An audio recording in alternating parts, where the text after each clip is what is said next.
আমার এই কসমগুলি কি বিবেকবানের চেতনা এনে দেবে না? তারা কি এখনো ব্রেক করবে না? এখনো কি জুয়াতে ঢুকবে? এখনো কি মদেতে ঢুকবে? এখনো কি তাসেতে ঢুকবে? এখনো রান্ডিখানা যাবে? এখনো বেশ্যাগিরি করবে? মেয়েরা বেপর্দা থাকবে, ছেলেরা লুচ্চা হবে, এখনো সুদের দাসে বসবে, এখনো সুদের টাকা গুনবে, এখনো মদের বোতলে হাত দিবে। তবে ব্রেক কখন করবে? এদের কি চেতনতার ব্রেক এখনো হলো না? সময় কি এদের আসছে না? ফজর হয়ে গেল, সারা রাত চলে গেল, এখনো কি ব্রেকের ঢিলাটা থেকে গেল? এরা গ্যারেজে যাবে কখন? বিবেকের ব্রেকটা ঠিক করবে কখন? গাড়ির ব্রেক ঠিক আছে, বাইকের ব্রেক ঠিক আছে, মানুষের ব্রেকটাই ঢিলা আছে। বাইকের ব্রেক ঠিক আছে, ট্রাকের ব্রেক ঠিক আছে, ডাম্পারের ব্রেক ঠিক আছে, বুলোরোর ব্রেক ঠিক আছে, মানুষের ব্রেকটাই ঢিলা হয়ে গেছে। এটা সময় কাল একদিন বলবে কেন তুমি তোমার ব্রেকের বিবেচনা নষ্ট করেছো। আল্লাহ তাবারাক ওয়া তাআলা বলছেন, বিশ্ব নবী বলছেন, সময়কে বড় নিয়ামত মনে করো, যে সময়টা তোমার হাত ছাড়া হয়ে গেছে আর দ্বিতীয়বার তুমি ফিরে পাবে না। কয়টা বলা হলো? হ্যাঁ, জওয়ানি নিয়ামত বার্ধক্যের আগে, সুস্থ শরীর নিয়ামত রোগা হওয়ার আগে, সময় নিয়ামত হাত ছাড়া হয়ে যাওয়ার আগে। नंबर 4, गेना का कबला फकारी का,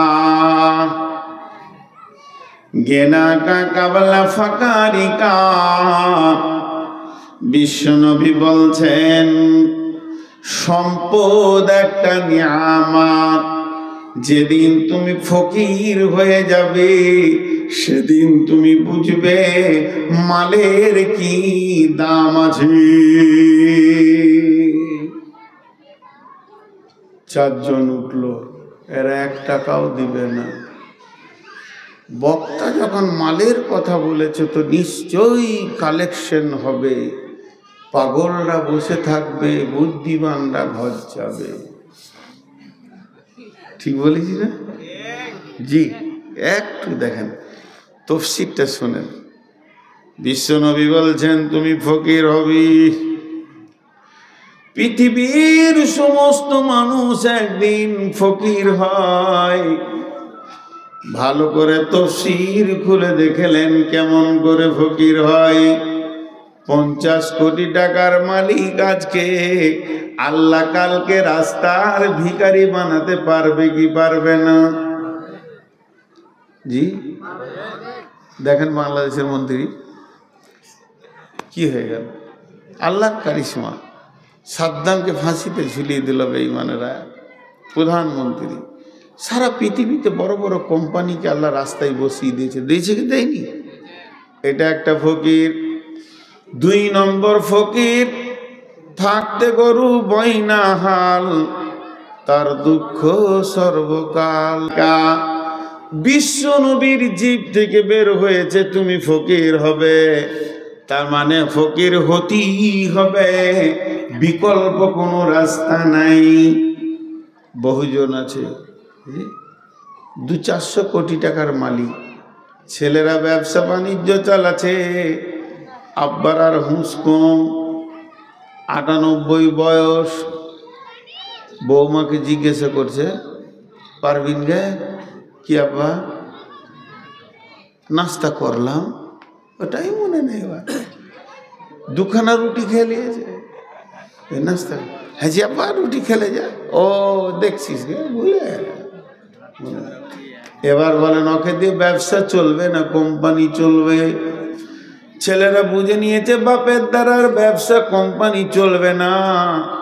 এককালে বাপ তিলে তিলে কোম্পানিটাকে জমিয়েছে, এখন আর ওর দ্বারা হবে না।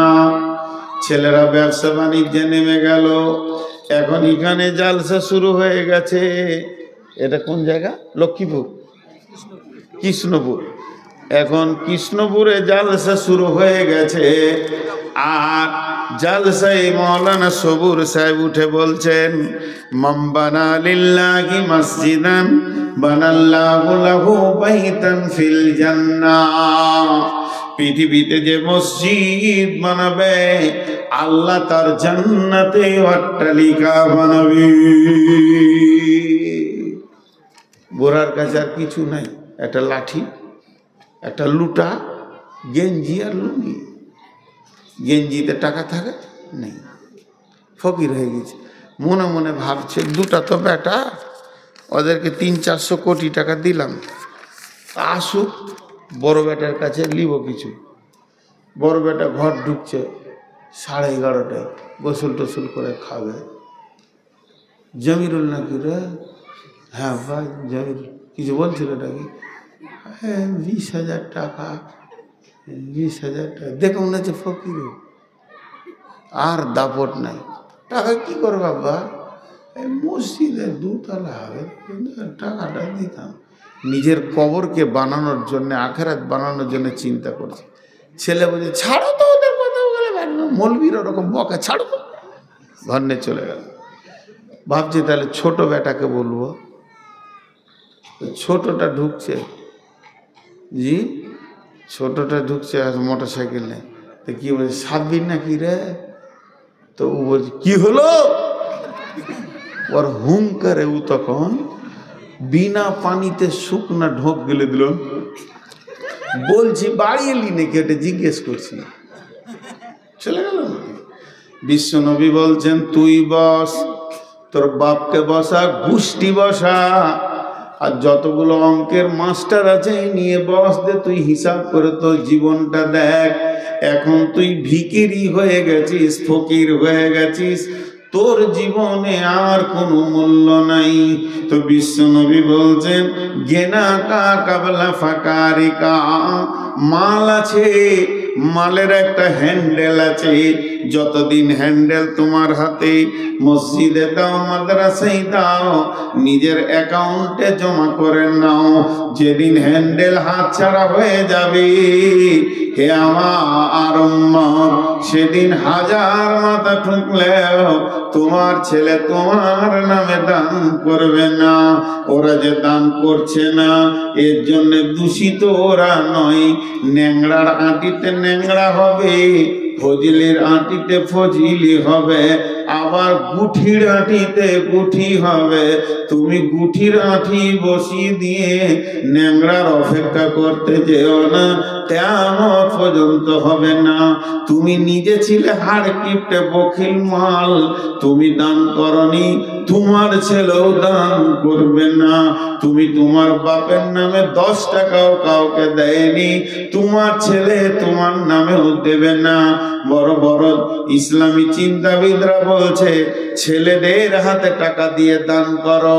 তুমি দিও না, বরং তুমি ছেলেকে ডেকে বলো বাবা টাকাটা জমা করে এসো তোমার দাদুর নামে। গিয়ে বলবে আব্বাজান আমার বাপের, তার বাপের জন্য দান করেছে, দাদুর জন্য। ছেলেরও বিবেকের চেতনার ঘরের হুড়কাটা খুলে যাবে, ছিটকিনি খুলে যাবে, ছেলেও 2 চোখে দেখতে পাবে। আমার বাপ যদি তার বাপকে 20 টাকা দিতে পারে, যেদিন আমার বাপ কবরে থাকবে আমিও বাপের নামে 50 টাকা টেবিলে ফেলবো। মানা বন্ধু আমার, ন্যাংরার আঁটিতেই ন্যাংরা হয়। অতএব বিশ্বনবী বলছেন গেনা কা কাবলা ফাকারিকা, তুমি তোমার মাল হাতছাড়া হয়ে যাওয়ার আগে দিনের কাজে তুমি লাগিয়ে নাও। বিশ্বনবী বলছেন খাসলাতু মিন উম্মতি মালি মালি মালি, আমার উম্মতের অভ্যাস হচ্ছে খালি মাল মাল মাল, কিন্তু মালের ভিতরে 3টি মাল তোমার। যেটা তুমি খেয়েছো এটা তোমার মাল, ওটা পায়খানা হয়েছে, যেটা তুমি পড়ছো এটা তোমার মাল, এটা পুরাতন হয়ে যাচ্ছে। আর যেটা তুমি টেবিলে দিছো এটা তোমার মাল, এটা কোনোদিন ভাগ হবে না। জমি ভাগ হবে, জায়গা ভাগ হবে, মেরাসের সমস্ত মাল ভাগ হয়ে যাবে, কিন্তু টেবিলের মাল কোনোদিন ভাগ হবে না। এটা তোমার সলিড, তোমার অ্যাকাউন্টে জমা হচ্ছে। বিশ্বনবী বলছেন ইত্তিবাউল মাইয়াতা সালাসাতুন ফায়ারজিআন ইসনানি ওয়া ইয়াবকা মাহু ওয়াহিদুন ফায়ারজিআন আহলুহু মালুহু ওয়া ইয়াবকা মাহু ওয়াহিদুন আমালুহু। আল্লাহর নবী বলছেন মানুষ যখন মরে যায় তার সঙ্গে তিনটে জিনিস যায়, একটা তার আহাল যায়, দুইটা তার মাল যায়, 3 নম্বর তার আমল যায়। আর যখন মাটি হয়ে যায়, দাফন হয়ে যায়, দুইজন ফিরে চলে আসে, আহাল আর মাল ফিরে চলে আসে, আমল তার সঙ্গী হয়ে যায়। হায়াতিকা কাবলা মাউতিকা, হায়াতিকা কাবলা মাউতিকা। এটা আমাকে তৌসিফ করতে হবে না, আপনারা নিজেই বুঝে নিতে পারবেন নবীজি কি বলছেন। হায়াতিকা কাবলা মাউতিকা, বেঁচে থাকাটা একটা নিয়ামত। যেদিন আপনি আমি মারা যাব সেদিন এই নিয়ামতটা হাতছাড়া হয়ে যাবে।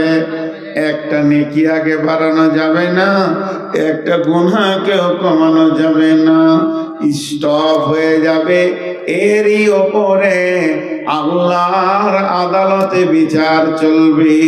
অতএব বন্ধুরে, বিশ্ব নবী বলছেন মতের আগে হায়াতকে নিয়ামত মনে করো। এখনো তওবার সুযোগ আছে, এখনো ঘাটতি পূরণ করার সুযোগ আছে, এখনো ইস্তেগফারের সুযোগ আছে, এখনো 10 টাকা দিয়ে একটা নেকি বাড়ানোর সুযোগ আছে, ইস্তেগফার পরে নেকি বাড়ানোর সুযোগ আছে। যেদিন মরে যাবে সেদিন আর উপায় থাকবে না।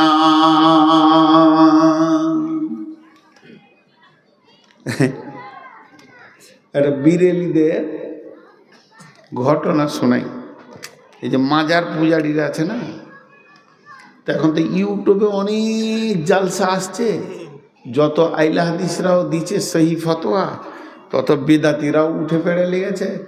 যদি ইলম না থাকে, বুঝার জ্ঞান না থাকে, তো বহু আইলা হাদিস ছিল পথভ্রষ্ট হয়ে যাবে ওদের কথা শুনে। তো একদিন একটা বায়ান শুনছিলাম, তো শুনে হাসি লাগছে। একটা এটা ওদের কথা মানে দলিল নাই, আমি হালকা শোনাচ্ছি কি বলতে চাইছে। একটা আল্লাহর ওলি রাস্তা দিয়ে হাঁটছে, হাঁটতে হাঁটতে একটা কবরস্থানের পাশ দিয়ে গিয়েছিল। তো কবর থেকে সূরা ইয়াসিনের তেলাওয়াত আসছে, মানে মুর্দা ব্যক্তি পড়ছে। আল্লাহ জানে, ও জানে, ওর বাপ জানে। তো এই জিন্দা ওলিটা যখন শুনতে পেয়েছে তখন বলছে সুবহানাল্লাহ, একবার বলেছে। ধীরে সুস্থে শুনছি সূরা ইয়াসিন। এবার ও মৃত্যু ব্যক্তির সঙ্গে কথা বলছে। কত বড় ওলি যে ও মৃত্যু ব্যক্তির সঙ্গে কথা বলতে পারছে। কি বলছে জানেন? হে মুর্দা, তুমি কতবার সূরা ইয়াসিন পড়েছো কবরে? বলছে আমি 40,000 বার পড়ে ফেলেছি। তাইলে তো তুমি অনেক কিছু পেয়েছো। মুর্দা তখন বলছে বন্ধু, মরার পরে নেকি আর কাজে লাগে না।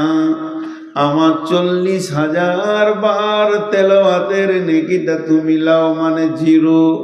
আর তুমি একবার সুবহানাল্লাহ বলেছো, ওটাই আমাকে দাও, আমি ওটাতেই পার পেয়ে যাব। কারণ জীবিত অবস্থায় সমস্ত আমল কবুল আছে। এবার চলেন কোরআনের আয়াত বলি, এটা ওদের গাঁজাখুরি গল্প। কোরআনের আয়াত বলছেন বিসমিল্লাহির রহমানির রহিম, ফালইয়াউমা লা ইয়াখুযু মিনকুম ফিদিয়াতুন ওয়ালা মিনাল্লাযীনা কাফারু মাওয়াকুমুন নারু ওয়াবিসাল মাওয়াকুমুন নারু হিয়া বিসাল মাসীর। সূরা হাদীদের ভিতরে আমার রব বলছেন ফালইয়াউমা লা ইয়াখুযু মিনকুম ফিদিয়াতুন ওয়ালা মিনাল্লাযীনা কাফারু মাওয়াকুমুন নার ওয়া বিসাল মাসীর। এই দিন তোমাদের কাছে দান নেওয়া হবে না, ফিদিয়া নেওয়া হবে না, জরিমানা নেওয়া হবে না। তোমাদের ঠিকানা জাহান্নাম, জাহান্নামই থাকবে, তোমরা জাহান্নাম থেকে বাঁচতে পারবে না।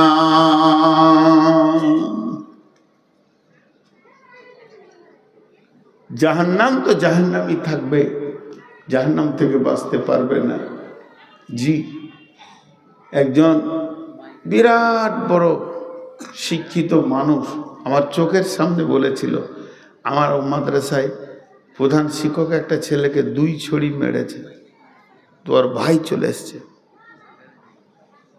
ওর ভাই মাস্তান চলে এসছে আর কি, মারবে কেন? তো উনি মুরব্বী মানুষ বসেছিলেন, সেই আগেকার যুগের ইংলিশের MAA হাই স্কুলের হেড টিচার ছিলেন, সায়েন্স নিয়ে পড়াশোনা করেছেন। তো উনি পেপার পড়ছিলেন, রিটায়ারমেন্ট, চোখেও কম দেখে, দেখে মনে হচ্ছে বুড়া কিছুই জানে না, কিন্তু অনেক পণ্ডিত মানুষ। এমনি করে পেপার পড়ছিল, আর ওইখানে হেড মালানা দাঁড়িয়ে আছে, আর ওইখান থেকে আর ভাই হুঙ্কার মারছে, মারবে এখানে। উনি পেপারটাকে নামিয়ে বললেন হালকা করে, বাবা শিক্ষককে মারতে দাও, পুলিশে মারবে না। যদি শিক্ষকের হাতের লাঠি কেড়ে লাও, একদিন পুলিশে মারবে, কেউ রাখতে পারবে না। লাঠি হচ্ছে 2টা, একটা শিক্ষকের হাতের লাঠি।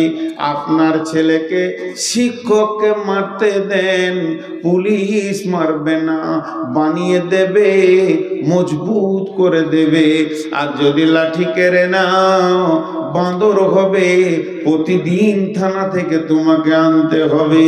অতএব বন্ধু, তেমনি মালটা আজকে মসজিদওয়ালা বলছে দাও, কমিটি বলছে দাও, বক্তা বলছে দাও, বাপ মাল দাও, এ মাল তো তোমার সঙ্গে কবরে যাবে না, কিন্তু মন চাইছে না দিতে। একটা দিন এমন আসবে মানুষ দিতে চাইবে না, দিতে চাইবে, আল্লাহ নিতে চাইবে না। সূরা হাদীদে বলছে যখন লোকটা জাহান্নামে পড়তে শুরু করবে, তখন তার মিজাজে মাথায় চলে আসবে জমি জায়গা ঘর বাড়ি, বহু বেটি ছেলে ফেলে, স্ত্রী কন্যা নাতি পোতা, সোনা দানা টাকা পয়সা, জমি বাড়ি গাড়ি যত আছে, বাগান পুকুর, সব তো রেখে আমি চলে এসেছি। আজরাইল আমাকে এনেছে, সঙ্গে তো আমি কিছু আনিনি, সব রেখে দিয়ে চলে এসেছি। ওই জাহান্নাম থেকে চিৎকার মেরে বলবে, রব্বি, হে আমার আল্লাহ, যেদিন তুমি আজরাইলকে পাঠিয়েছিলে সেদিন আমি কোনো মাল আনি নাই, সব রেখে দিয়েছি। পৃথিবী ধ্বংস, তারা কে কোথায় আছে জানি না, তবে এটা আমি ভালো করে জানি, তারা কোথায় আছে আপনি আল্লাহ সব জানেন, আপনার নজরে আছে, আপনার আয়ত্তাধীনে আছে। আমি সর্বস্বকে দান করে দিলাম, এমনকি আমার বিবি ছেলে পিলে নাতি পোতাকেও দান করে দিলাম, তাদেরকে তুমি নিয়ে নাও। জমি জায়গা পুকুর বাগান দান করে দিলাম, ওদেরকে নিয়ে তুমি জাহান্নামে দাও, আমাকে তুমি বাঁচিয়ে দাও, আমি 10টা টাকাও রাখতে চাইছি না। আল্লাহ উত্তরে বলবেন, ফালিয়াউমা লা ইয়াখুযু মিনকুম ফিদিয়াতুন, আজকে কোনো জরিমানা ফিদিয়া নেওয়া হবে না। একদিন চাওয়া হয়েছিল সেদিন তুমি দাওনি, আজকে তুমি দিতে চাইবে, আমি আল্লাহ নিব না। এর জন্য বিশ্ব নবী 5 নম্বরে বলছেন হায়াতিকা কাবলা মাউতিকা, তুমি হায়াতে জিন্দেগিটা নিয়ামত মনে করো মরে যাওয়ার আগে। যতটি লোক বসে আছেন আল্লাহর ওয়াস্তা দিয়ে বলছি উঠবেন না, একদম গোটা বক্তব্যটা আমি 30 সেকেন্ডে বলবো। আজকে যা বলেছি টোটালটা 30 সেকেন্ডে বলবো। প্রথম বক্তব্য ছিল ক্যান্সার নিয়ে যাই কবরে আর অলসতা নিয়ে যাই জাহান্নামে। আল্লাহর কোরআনের আয়াত দিয়ে আপনাদেরকে বুঝিয়েছি অলস এমন একটা ভয়ানক রোগ যে মানুষকে পশু বানিয়ে দেয়, তার থেকেও নিচে নিয়ে চলে যায়, চোখ কান নষ্ট করে দেয়। তাই বিশ্বনবী বলছেন তোমরা অলস থেকো না, তোমাদের কাছে 5টা নিয়ামত যাবে, টক টক করে কাজে লাগাবে। অলস যদি হয়ে যাও তা হাতছাড়া হয়ে যাবে, দ্বিতীয় চান্স পাবে না। সেই 5টা নিয়ামত কি? জওয়ানি নিয়ামত বার্ধক্যের আগে, মাল নিয়ামত ফকির হওয়ার আগে, সময় নিয়ামত চলে যাওয়ার আগে, হাতছাড়া হয়ে যাওয়ার আগে, সুস্থর শরীর নিয়ামত রোগা হওয়ার আগে, আর আপনার সর্বশেষ নিয়ামত হচ্ছে নিঃশ্বাসটা, হায়াত নিয়ামত মরার আগে। হায়াতে জিন্দেগিতে যা পারবো করে নিতে হবে, মত হয়ে গেলে আর হবে না। টোটাল বক্তব্যটা যদি এক কথাই শুনতে চাই 2-4টা শব্দে, তা সেটা এইরকম দাঁড়াবে অলসতায় জিন্দেগি বরবাদ করব না, রসুলের 5টা দেওয়া নিয়ামতের উপরে খেয়াল রাখবো, তবেই জিন্দেগি বানাতে পারবো। এটাই বক্তব্য ছিল আজকে। বক্তব্য